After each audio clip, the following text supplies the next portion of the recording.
আসসালামু আলাইকুম রহমতুল্লাহ বরকাতুহু। আলহামদুলিল্লাহ ওয়াসসালাতু ওয়াসসালামু আলা রাসূলিল্লাহি ওয়া বা'দ। কুরবানি না দিতে পেরে কত মানুষের মন খারাপ। কেউ বলছে গত বছর কুরবানি দিয়েছো, এবছর না দিলে লজ্জা, শরমের বিষয়। কেউ বলছে গত বছর একটু বাড়াবাড়ি বেশি দিয়েছো, এবছর একটু কম হচ্ছে, তাও নাকি লজ্জা। কুরবানিটা মুসলিমদের কাছে কি পূজার মতো আনন্দ উৎসব? কুরবানিটা মুসলিমদের কাছে ইবাদত। যাদের সামর্থ্য আছে তারা দিবে, যাদের সামর্থ্য নাই তাদের সওয়াব হয়ে যাবে। মনে যদি নিয়ত থাকে সামর্থ্য হলে কোরবান দিব আল্লাহর জন্য।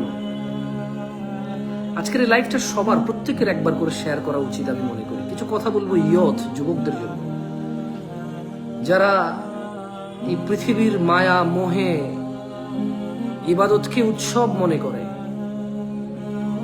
তুমি আজকে একটা কুরবান না দিতে পেরে তোমার এত মন খারাপ, বাবার প্রতি এত রাগ, তোমার বাবা অপদার্থ, তোমার বাবা কেন উপার্জন বেশি করে না, সে কুরবানি দিতে পারছে না, অমুক অমুক বন্ধুর বাবা দিচ্ছে, বড় গরু ছোট গরু, 3টা 4টা 2টা 1টা। অথচ জুমার দিন সবার আগে সুন্দর করে গা গোসল ধুয়ে পরিষ্কার পরিচ্ছন্ন হয়ে যে ব্যক্তি সর্বপ্রথম মসজিদে যাবে, সে লাল উট কুরবানি দেওয়ার নেকি পাবে। তোমাদের মধ্যে আমাদের মধ্যে কয়জন আমরা এই লাল উট কুরবানি দেওয়ার নেকি গ্রহণ করি প্রতি জুমায়? বাংলাদেশে হাজার হাজার মসজিদ, লক্ষ লক্ষ মসজিদ, প্রায় প্রত্যেকটা মসজিদে জুমার নামাজ হয়। যদি কোনো মানুষ এই নিয়তে বের হয় যে আমি আজকে সর্বপ্রথম মসজিদে গিয়ে পৌঁছাবো, গা গোসল ধুয়ে সুন্দর করে পরিষ্কার পরিচ্ছন্ন হয়ে, উপস্থিত যেই জামাটা পরিষ্কার আছে, উপস্থিত যেই জামাটা সুন্দর, আজকের দিনে সামর্থ্য অনুযায়ী যা সুন্দর সে অনুযায়ী যে মসজিদে প্রথম প্রবেশ করে, সে লাল উট কুরবানির নেকি পায়। ওই সময়কার লাল উটের যে মূল্য, এখনকার যুদ্ধ বিমানের সে মূল্য আছে কিনা সন্দেহ আছে আমার।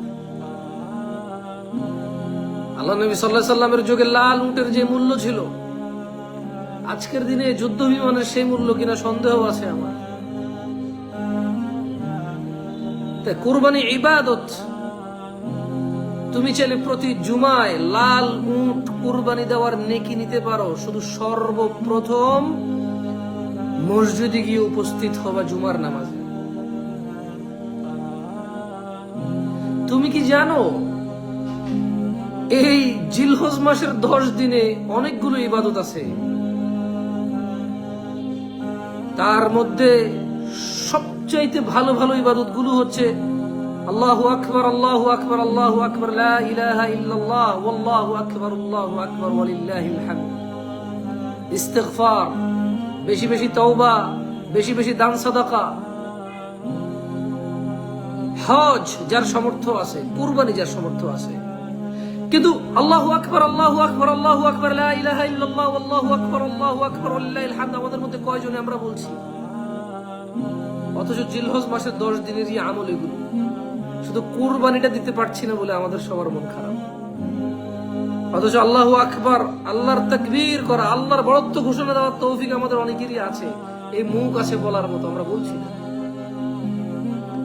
শুধু মন খারাপ কুরবানি না দিতে পারার কারণ এর সাথে গোশত জড়িত আছে, স্ট্যাটাস জড়িত আছে, ইজ্জত সম্মান জড়িত আছে। ওয়াল্লাহি কুরবানির সাথে কোনো স্ট্যাটাস নাই, কুরবানির সাথে কোনো ইজ্জত নাই।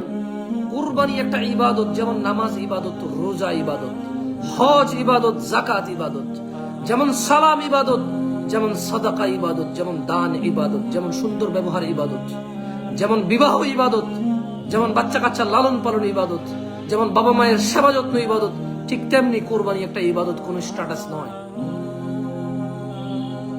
যারা কোরবানি দিয়ে গর্ব করছো আর যারা কোরবানি না দিতে পারার শোক পালন করছো, অথচ সালাত আদায় করছো না, খারাপ লাগে না? আল্লাহর বড়ত্ব ঘোষণা করছো না, খারাপ লাগে না? জুমার সালাত ছাড়া কোনো সালাত আদায় করো না, খারাপ লাগে না? গালিগালাজ করছো, খারাপ লাগে না? দান সাদাকা করছো না, খারাপ লাগে না? একটা রাস্তার মধ্যে একটা কষ্টদায়ক জিনিস আছে, সেটা সরাই দিচ্ছ না, খারাপ লাগে না? শুধু কোরবানি না দিতে পারা খারাপ লাগা আমি মনে করি মানুষ কি বলবে লজ্জায় যে কোরবানি দেশে শিরিক করলো, সে আল্লাহর সাথে অংশীদারিত্ব করলো, মানুষকে সে আল্লাহর সমকক্ষ দাঁড় করাইল। যে মানুষকে দেখানোর জন্য কোরবানি করলো সে শিরক করলো, সে মুসলমানের অন্তর্ভুক্ত থাকলো না। আমি আবারও বলি, যে ব্যক্তি মানুষ দেখানোর জন্য কোরবানি করে সে মুশরিক হয়ে যায়।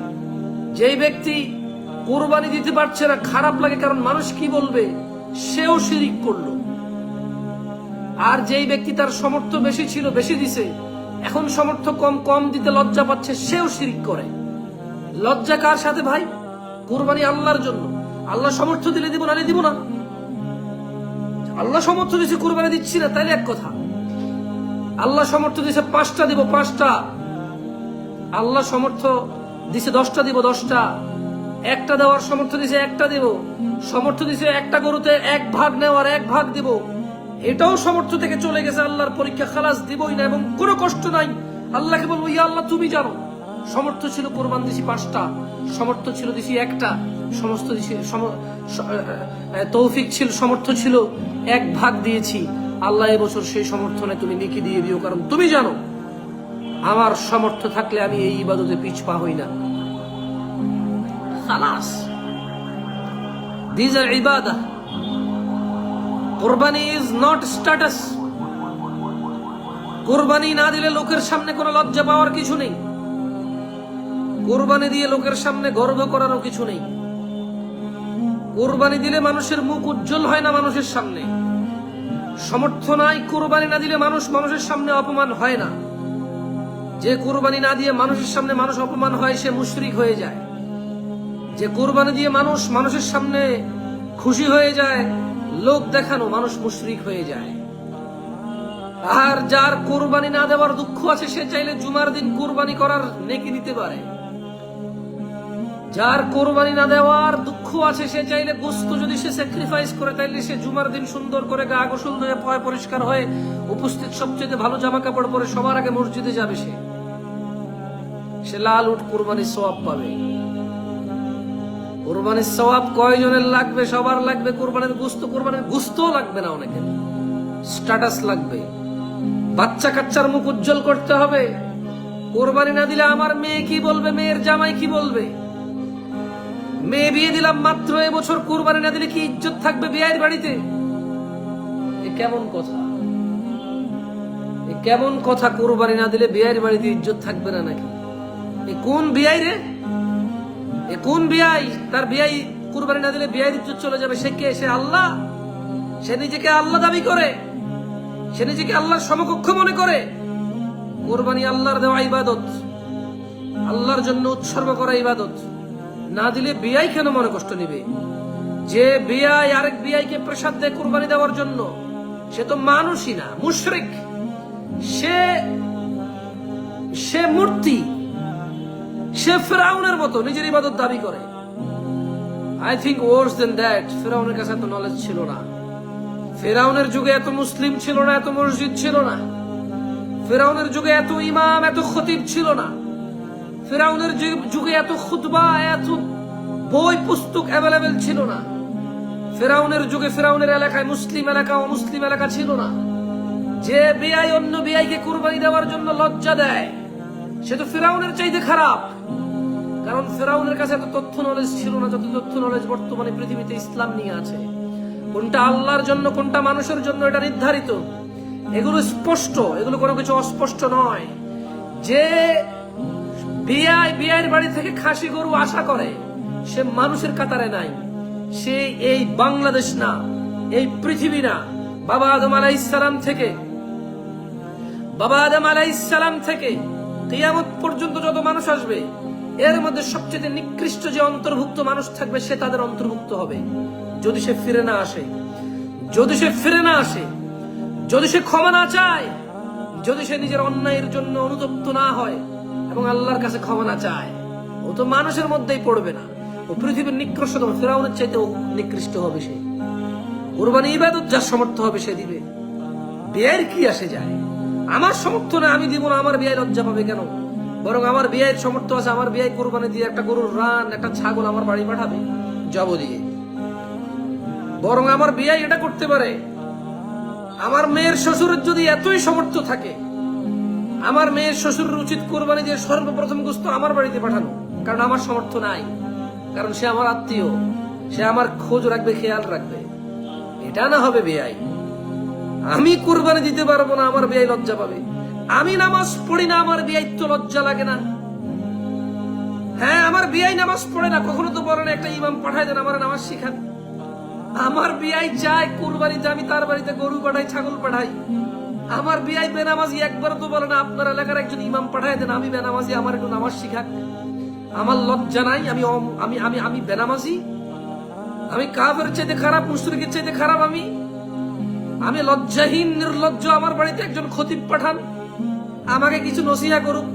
আপনার মেয়েকে আমার ছেলেকে বিয়ে করাইছি, আপনার ঠেকা পড়ছে, আমার এই দিনহীনতা নিয়ে আমার বাড়িতে একটা ইমাম পাঠান, আপনার টাকা খরচ করে আমাকে একটু ইসলাম শিক্ষা দিক, আমাকে একটু দিন শিক্ষা দিক, আমাকে একটু আদব কায়দা শিক্ষা দিক। কোনো বেয়াই তো বলে না যে আমি বেনামাজি, আমার বাড়িতে ইমাম পাঠান, নামাজ শিখাক। বলো যে সামনে কোরবানি, আমার বাড়িতে খাসি পাঠান, দুম্বা পাঠান, উট পাঠান, গরু পাঠান। জালেম নির্লজ্জ ফকির, জালেম নির্লজ্জ ফকির, ভিক্ষুকের চাইতে খারাপ। ভিক্ষুক বলে যে আল্লাহর ওয়াস্তে কিছু দেন, অসহায়ত্ব নিয়ে চায়। আর এই বিয়াই, সে জোর করে, জবরদস্তি করে। এই বিয়াইয়ের অবস্থা বিএনপির মতো হয়ে গেছে, এই বিয়াইয়ের অবস্থা আওয়ামী লীগের মতো হয়ে গেছে। এরা চাঁদাবাজি, টেন্ডারবাজি, এরা দুর্নীতিকে নিজের অধিকার মনে করে। এক চাঁদাবাজ বলে তুই আগের আওয়ামী লীগকে চাঁদাবাজ দিয়েছিস, এখন আমাকে দিবি না কেন? হ্যাঁ, এই বিআই গুলা এর চাইতেও খারাপ, এই বিআই গুলা এর চাইতেও খারাপ। হ্যাঁ, চাঁদাবাজ চাঁদাবাজি করে চাঁদা নিয়ে প্রোটেকশন দেয়, কার থেকে? নিজের অনিষ্ট থেকে। চাঁদাবাজ চাঁদা নিয়ে প্রোটেকশন দেয় নিজের অনিষ্ট থেকে, যে তুই আমার চাঁদা দিবি নাহলে আমি তোর ক্ষতি করবো, তুই আমার চাঁদা দিলে আমি তোর ক্ষতি করবো না। নিজের অনিষ্ট থেকে নিজে আরেকজন থেকে চাঁদা নিয়ে তারপরে যে এটা থেকে সে ভরপাই করে। আর এই বিআই বলে যে আমাকে তুই গরু পাঠা, ছাগল পাঠা, নাহলে কোরবানিতে ঋণ করে ভিক্ষা করে, নাহলে তোর মেয়ের উপর নির্যাতন করবো। কেমন কথা, কেমন কথা! ওয়াল্লাহি আমি বুঝি না তার বাবা তাকে, সে কাজ করে না। যুবক, এত নির্লজ্জ যুবক কিভাবে হয়? এত নির্লজ্জ, ব্রেনলেস একটা যুবক কিভাবে, 20 বছরের একটা ছেলে কিভাবে এত নির্বোধ, এত গর্দভ হয়? ওর 20 বছর বয়সে 1 টাকা ইনকাম করে নাই, ওর বাবা ওর জামা কাপড়, খাওয়া দাওয়া যা সমর্থ আছে ওকে দিচ্ছে। এরপরে আবার সাইকেল দেয় না কেন রাগ করে, হুন্ডা দেয় না কেন রাগ করে, কোরবানি দেয় না কেন রাগ করে, নতুন জামা দেয় না কেন রাগ করে, ঘড়ি দেয় না কেন রাগ করে, পিকনিকের টাকা দেয় না কেন রাগ করে, হুন্ডা কিনে দেয় না কেন রাগ করে? এর চাইতে নির্লজ্জ, নির্বোধ, বর্বর, অশিক্ষিত, জঙ্গলি, বন্য, এর মাথায় তো গোবর। এ তো যুবকের কাতারেই পড়ে না, সেন্সলেস, ব্রেনলেস। আর ওই মেয়ের চাইতেও এত নির্বোধ মেয়ে। এই মেয়ে কিভাবে সুখী হবে নিজেকে আশা করে? এই ছেলে কিভাবে এই মেয়েকে বিয়ে করে, যে মেয়ে বুঝে না যে এর মতো একটা লম্পট ছেলের সাথে সম্পর্ক করা যাবে না, তারপর এই ছেলে কিভাবে এই মেয়েকে প্রেম করে বিয়ে করার জন্য পাগল হয়ে যায়? আমার মাথা কাজ করে। ওয়াল্লাহি আই ডু নট আন্ডারস্ট্যান্ড। ওয়াল্লাহি আমার একদম জিরো কাজ করে মাথা।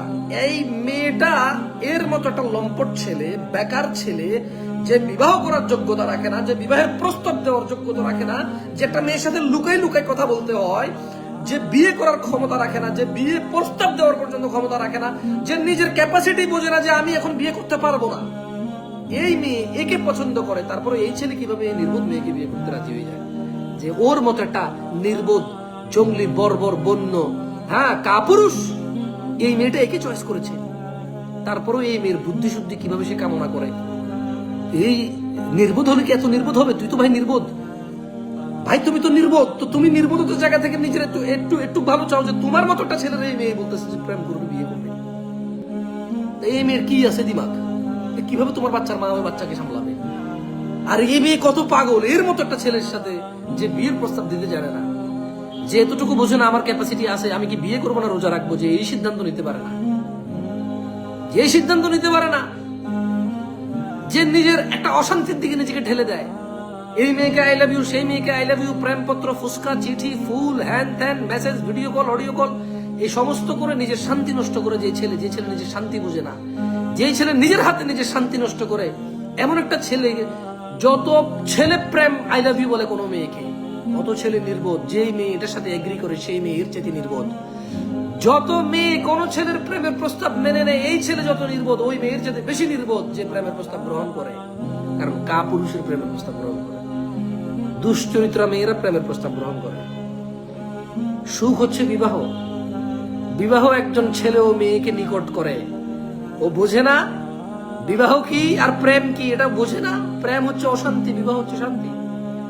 বিবাহের দিন ছেলের শ্বশুর নিজে হাতে মেয়ের জামাইয়ের জন্য সুন্দর বিছানা চাদর বিছিয়ে দেয়, মশারি টাঙিয়ে দেয়।